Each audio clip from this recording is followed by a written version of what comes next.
Hello again. This week I'm going to be opening up all three of these kits because basically what I'm going to be needing to do, I think there's a driver in this one, I think there's 4 people on that one, I'm not sure what there is in this one, whether it's 1, so I need to get all those figures out because obviously they'll need painting before I can put them in position. And then obviously the actual vehicles, when I build them up individually, they can all go on the pile to be painted together. So first of all I need to start by getting all the figures out. So starting with this one, I won't be painting it that colour, I'll be going for army green as usual. But let's just have a look at the figure, if there is one.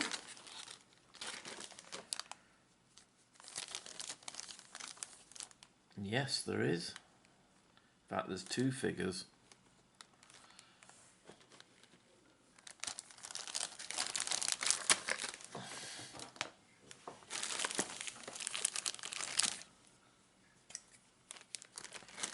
Let's just cut this open.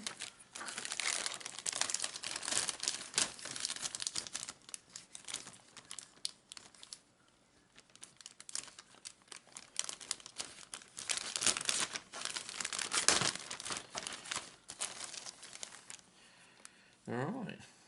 Well, what I'll do is I'll get all these cut out and then I'll bring you back.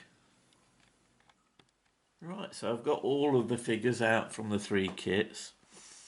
It looks a lot of parts here, but basically there's only 2 figures and there's various arms with short sleeves or long sleeves. Well, I'll be going for the long sleeve versions on that. So there's 2 in that vehicle and there's 4 in this one and 2 in the other one. So what I'm going to do now is I'm going to get them built up and then I'll bring you back. And then what I thought would be the best way with the painting is if I use photographs to capture it as it progresses and bring it right through to the end when the figures are all painted. So I'll bring you back shortly. So I've built up all the figures now and there's 8 in total. And the first stage is to get these primed with some leather brown, which will form the base of the uniform.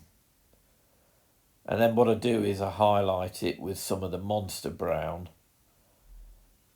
And then finally I apply some soft tone, which brings out all the detail. And then the next stage is to use the army green to pick up on all the webbing and the helmets and ammo pouches.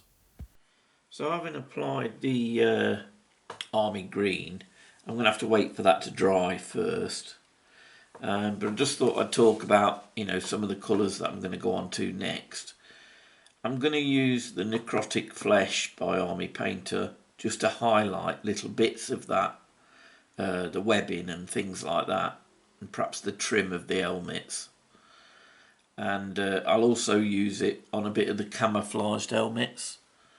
Because obviously I want to build a few little colours up for the camouflage on that, and that's pretty much what I'll be using this angel green for as well. Once I've completed all of that, I will be moving on just to give it a green tone wash, and then the next bold colour after that really will be the boots and probably the steering wheel, which I'm going to be using matte black for, and the uniform grey is just for any highlights that I need to do. As I said before, the colour scheme is pretty much that of Pete the Wargamer, whose videos I watch, and I think, like I said before, I use his basic colours. They really suit me. They're the ones that I like. Because there are not many people that I've seen online using essentially all army paints, and that's what I've got. I don't necessarily stick to every colour that's suggested, but by and large, he is a great person to watch. You know, if you're looking to paint your troops and you have got army paints. Although I think he now does, you know, all the other paints as well. But he's the only person I've found that does quite a few videos using army paints. But I mean, the beauty of these drivers and passengers is there isn't really a great deal of painting to do with them, because obviously you've got no weapons, you've got no backpacks or anything else, so I should be able to get through these fairly quickly. But I just thought I'd, you know, go through that with you just to give you an idea of what I'm doing. And what I'll do is I'll capture each stage as I have done before with photographs. So, right, I'll join you again soon. Alright, so as I said, I've added necrotic flesh highlight to all the army green areas now on the figures. And then I give it a green tone wash, which ties everything together. Then it's onto the boots and the steering wheels, which I use matte black. And then highlight it with a bit of the uniform grey. The next stage is the faces, so I've gone on to the tanned flesh for the basic face and hands colour. A little diversion here while that's drying, to use a bit of oak brown to paint hair on all the figures. Back to the faces with a barbarian flesh to highlight all the key areas of the face, and then finally finish it with a flesh wash. When all that's dry, it's time to get it matte varnished. So I've given these 2 coats with 4 hours in between each one. Right, so they're all complete now, and I've given them a coat of varnish just to protect them when I'm handling the vehicles. So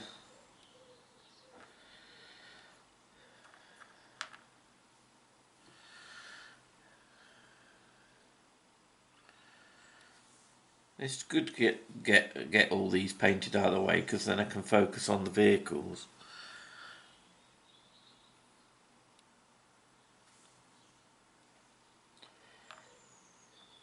And I can carry on doing it the way I want to, as in, you know, to do all the vehicle painting at once.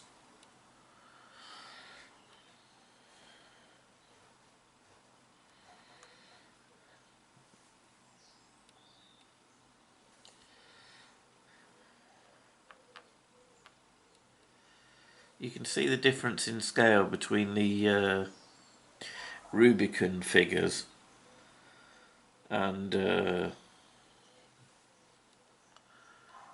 Warlord figures.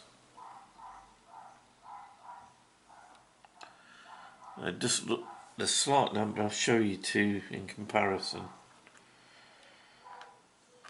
Alright, so that is a Rubicon figure.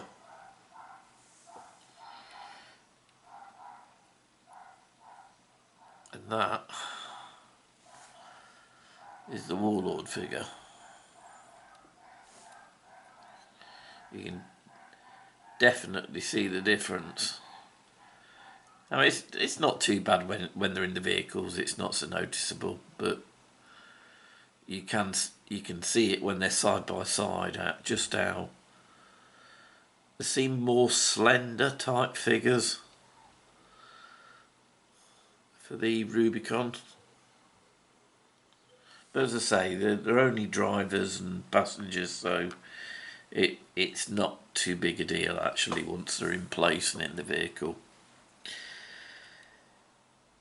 So that's them complete, and I'll now be going on to look at some of my tows and transports in the coming weeks. But I just thought it'd be a good time to just discuss what's happening at the minute and what, you know, where I'm going with things in the future.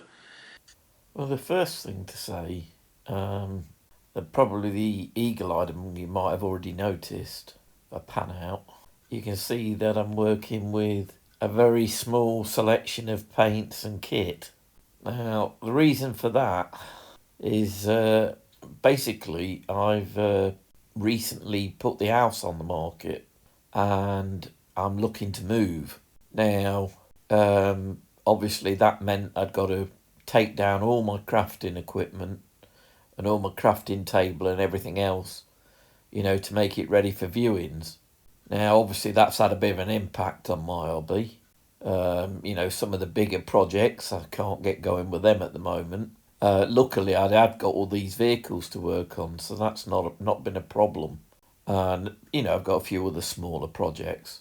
But the main thing is, obviously, as regards the outcome of the project, I'm going to have to put that on ice for a while now, because obviously, I can't be setting out vast amounts of terrain and the table equipment and everything, with viewings in progress.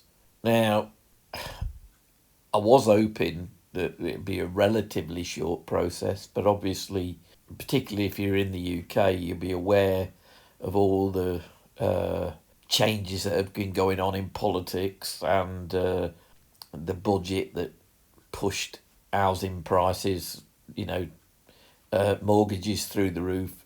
And as a consequence, that's had a bit of a knock-on on all my plans, because the stream of viewers I was getting just stopped.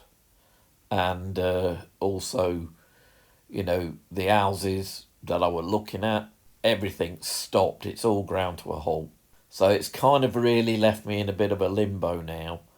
And obviously I'm keeping an eye on what's going on.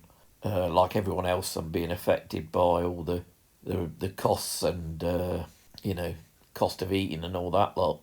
But the house move was going to unlock a different potential for me, really. But obviously that's all up in the air now.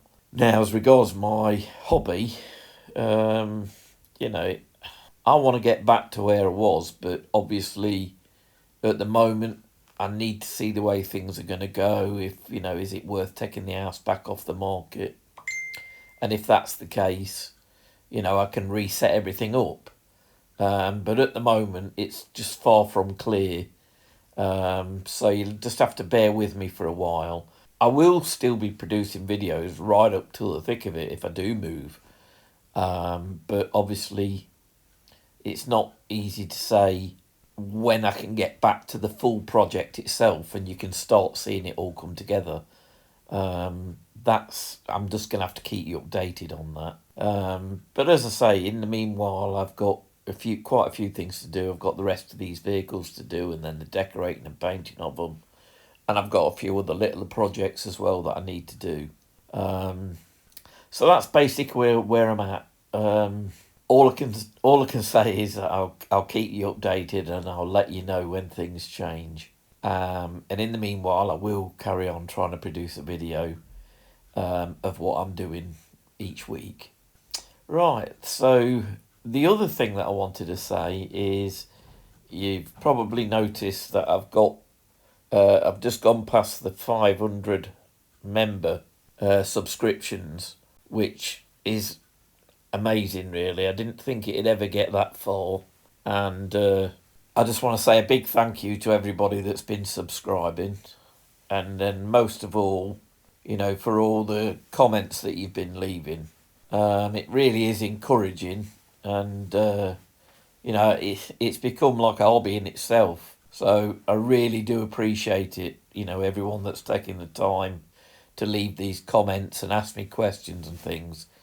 It's really enjoying it. So, can't thank you all enough. It's just fantastic because, as I've often said, I don't really see myself as a YouTuber. I just wanted to do this to bring people along with the hobby, and just share it with other people, because, that's half the fun of doing the projects. Right, I'm sure you've heard enough of me rambling on now this week. So, thanks again for joining me. I hope you found something useful in this. And I'm pleased to have at least given you a bit of an update so you can see how things are going. And if you have enjoyed this, please consider giving me a thumbs up, or even subscribing, you know, for when the next videos come. As I say, I've got several little projects in the works, so I'm sure I'll be back very soon. So thanks again for joining me, and I'll see you again soon. Bye.